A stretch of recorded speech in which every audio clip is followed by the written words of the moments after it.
Let's cover some fundamentals, Econ 101, which I'm sure many of you are familiar with. However, I'll show you a new way to look at the old concepts. We will discuss about fixed costs, variable costs, demand curve, break-even quantity, etc. So jumping right in, let P be the price that you're going to charge your customers, and let C be the cost of making your product or offering your service.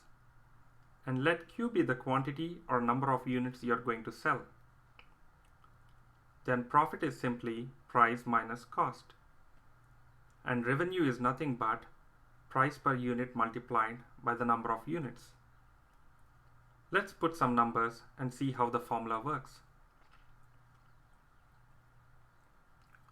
Let's say $10 is the price of our product and $5 is the cost. Then profit per product is $5. And if we sold 100 units, then total profit is $500. If you want to increase your profits, then there are 3 strategies to pursue. Observe the profit formula for a second.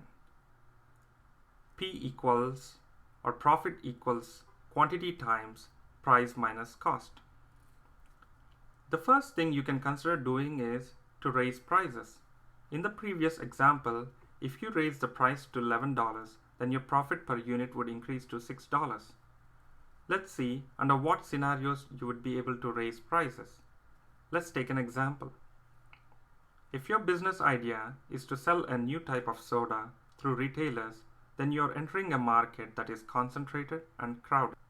On one hand, you have the Coke line of products, and on the other hand, you have the Pepsi line of products.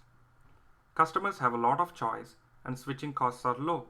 They might even opt for water or fresh juice from places like Jamba Juice. So in such a commoditized market, the customers know what price to pay for a product. If you overcharge compared to your competitor, then they simply choose your competitor's product.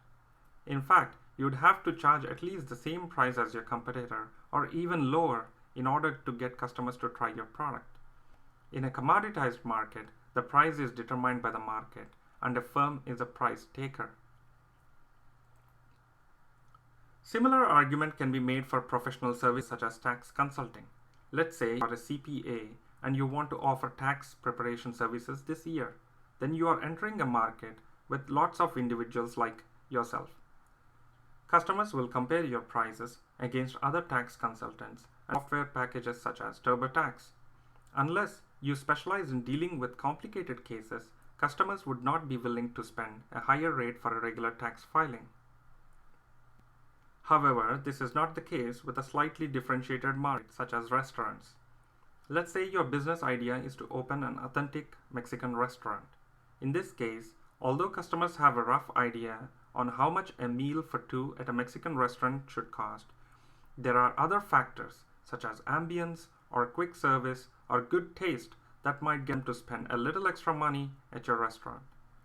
So the takeaway here is that if you're considering offering an undifferentiated or slightly differentiated product or service, then you don't have the flexibility in charging a higher price. The second lever you have to increase your profits is to decrease your costs. Let's consider the soda example we discussed before, and in this case, your suppliers are the bottle or can makers, ingredient suppliers, and transport companies.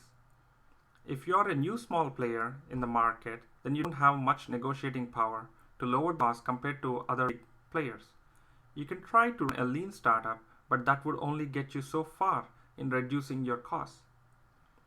However, if your business idea is to manufacture a product using an innovative process that uses less raw material or energy or manpower, then you can lower your costs and keep more of your revenue in profits. The third lever you have to increase profits is quantity. If you sell more goods, then you have more in revenue, thereby more money in profits. One way to sell more is to price your product or service such that a majority of customers would be interested in buying. Interestingly, there is a relationship between price and quantity that applies to a majority of goods, which is called the demand curve. What the demand curve shows is that there is an inverse relationship between price and quantity. The higher your price, the lower the quantity you sell, and vice versa. This relationship varies with the type of goods you sell. For example, if you're selling gasoline, which is an essential commodity, even if the price of gas increases, customers will still keep buying the same quantity in the short run. However, in the long run, some customers may switch to alternate transportation such as using a public transportation system or car sharing, etc.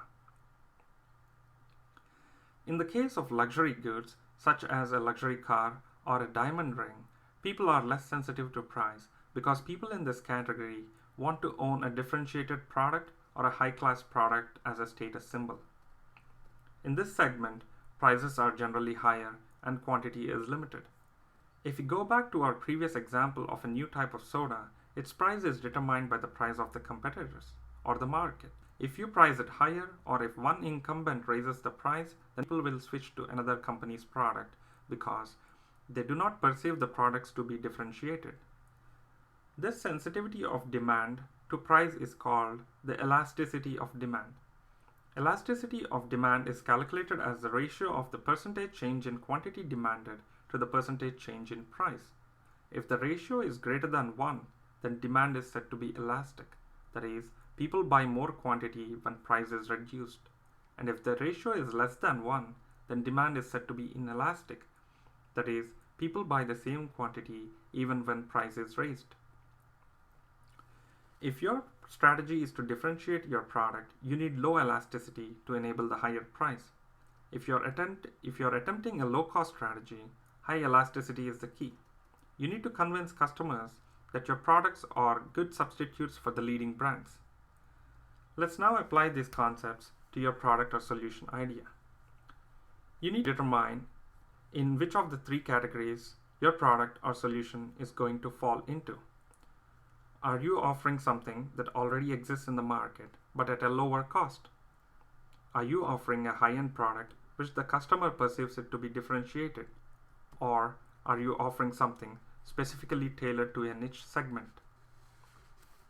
If your idea falls into the first category, then you need to focus on costs. Minimize your costs by getting your product or software developed in low-cost countries or come up with a new design that will cost less to produce. If your idea falls into the second category, then focus on all the unique features, bells, and whistles the customers in this segment desire, and most importantly, communicate the value to your customers through marketing and branding. To give you an example, consider the tablet computer industry, where Apple came out with its successful iPad differentiated product, which it priced it at about $500, while Amazon came in a few years later with its low-cost Kindle Fire tablet priced at just $200. Finally, if your idea falls into the third category, let's say you are offering a very easy-to-use laptop or tablet to older people that can enable them to enjoy browsing the web, then you can pursue either the low-cost or the high-price differentiated strategy based on your market research. Typically, customers in this category have higher disposable income compared to, say, students, and many vendors don't cater well to this segment.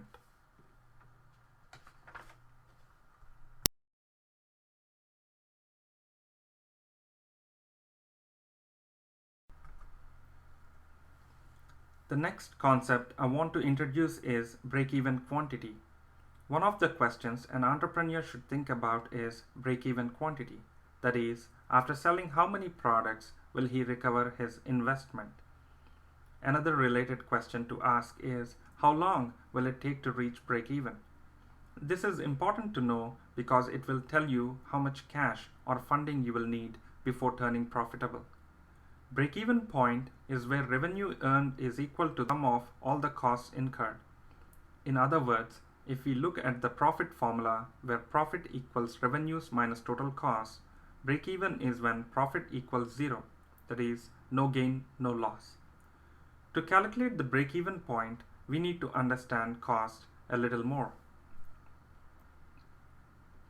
Costs can be broken down into fixed and variable costs. Fixed costs are, as the name implies, fixed in nature. They don't change with the number of products you sell.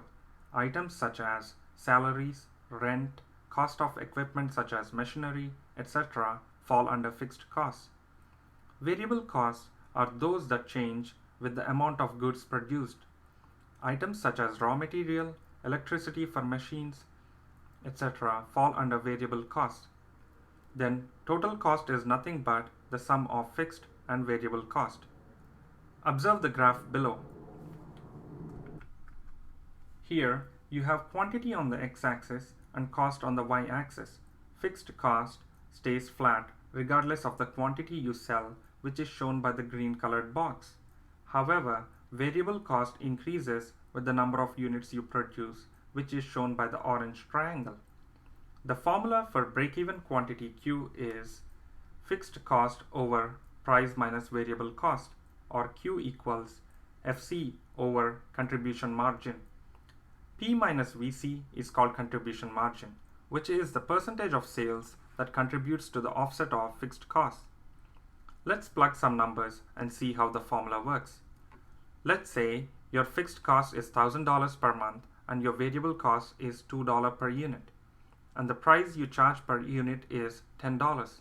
Using the formula, you will get a break-even quantity of 125 units. Total cost here in this case is $1,250 and total revenue is also $1,250. As you see, total revenue minus total cost equals 0. What if you produce only 100 units?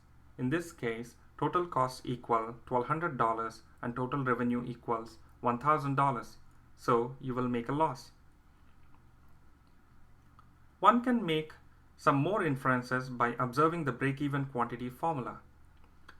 You can immediately see that if your business has high upfront fixed costs, then your break-even quantity is higher and time to break even will be longer, which means that you're also taking more risk.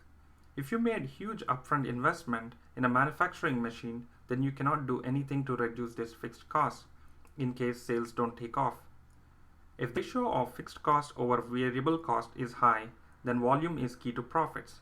That means you want to use the machine as much as possible to utilize it at 100%. On the other hand, if your fixed cost over variable cost ratio is low, then the break-even quantity is lower.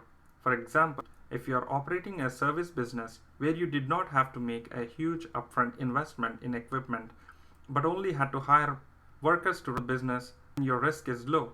In case sales don't take off as expected, you can reduce your variable cost by laying off workers or operating only 5 days a week instead of 7.